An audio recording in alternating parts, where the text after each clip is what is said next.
Are you ready to go deep? Welcome to the Whole Being Zone. Discussions on the day-to-day ways we strive to play big and be whole.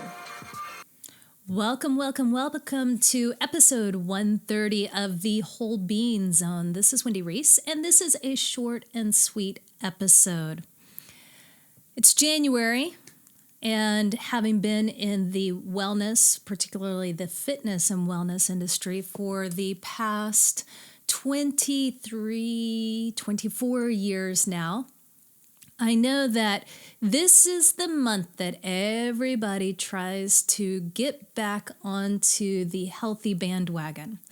And over these 2 decades of working with individuals, as well as myself, I have come to learn that there are some tried and true things that everybody really needs to know when it comes to being healthy. See, when I got into this, it really came out of growing up in a family that was in the medical field. I probably spent many of the first 6 years of my life in hospitals because that's where both of my parents worked. And I got to see the opposite of health, which sounds a little bit ironic. Hospitals get people healthy, but many of the people who work in the hospital, at least back then, were not healthy.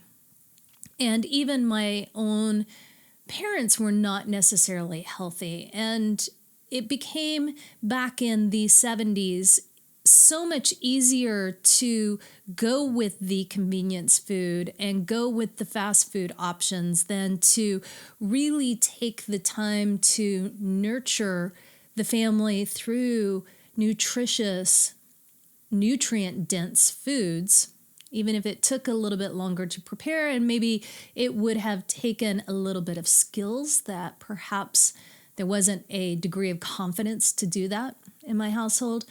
And so all of us were not as healthy as we could have been. But what I've really come to realize is that there was something even deeper that wasn't talked about, that wasn't so obvious. And it's something that I see in my clients, it's something I see in my students, and even in my own life. And then as I look around at the world around me, I see that it is a very, very common issue. And it comes back to the sense of self-worth. And that sense of self-worth is really rooted in how we truly feel about ourselves. Do we respect ourselves? Do we accept all parts of ourselves? Do we have some beliefs that are in direct conflict with wellness, quite honestly? I know in my family there was some self-loathing that was happening. There were a good amount of inability to be authentic. And I don't think that there is any blame or shame or guilt at this point. I can look at it from the 30,000-foot view and go, oh, that's what was going on. It makes so much sense now. And it feeds my unconditional love for my parents and even for myself, knowing that there is a lot that was going on. And I look at the choices that we make, from fueling our body properly to doing physical activity to taking time for daily self-care, all are either easier or harder in direct proportion to that self-worth. Now, I know that I've done a lot of work on this, and so I can say all of this with confidence and ease because I know that it is possible to transform that. However, it wasn't all that long ago, just about 10 years, that I can very, very, very clearly remember not having that self-worth and not having that self-respect, self-love, self-care, self-compassion, self-acceptance. I was the meanest SOB you could possibly imagine to myself. I beat myself up. I judged myself. I was mean to myself. I called myself names. It was ugly, y'all. Ugly. And I would do all the physical activity because that's what I got paid to do, but I didn't like it. And I would eat secretly. I would binge. I had all kinds of crazy stuff that was going on. And it really took a commitment to saying that I'm better than that. I deserve more than that. I am worthy of love. And I am worthy of my own love. And in that decision, I won't say that everything happened overnight. It was a very long period. And I think in some ways I still find layers to work with around this as I shift my set points in being able to grow more authentically and shine my light out into the world.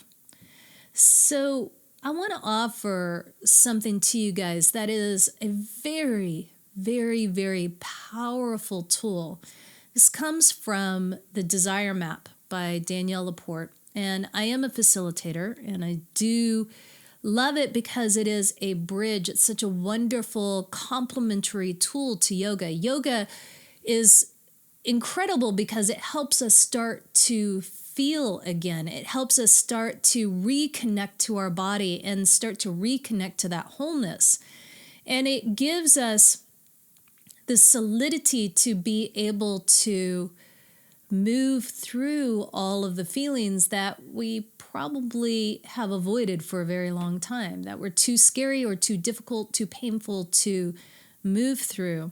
And the Desire Map is very simply this. How do you want to feel? How do you want to feel?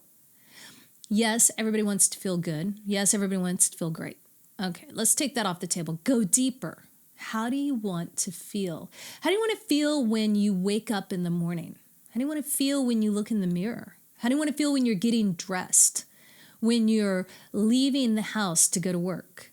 How do you want to feel when you're moving throughout your day? When you're interacting with strangers and friends and coworkers? How do you want to feel in your relationships? How do you want to feel about your health, about your body, about your mind? How do you want to feel when you're going to bed at night? This is such a simple question that doesn't necessarily have an easy answer. It takes some contemplation. It takes some work to really find that. And these words are not permanent. I know that I had a set of words in 2016 that didn't come through in 2017. But the words of how I want to feel now are very clear to me. And so each and every day, I start my morning with a self-care practice that, among many other things, includes journaling. And I write, I am, and the words that I want to feel. So I am light, paka, audacious, sensuous. And then I think about, well, what does it mean to embody these words? And throughout my day, I use these words as a guidepost. When I'm feeling stressed, that is not feeling light. So what needs to shift?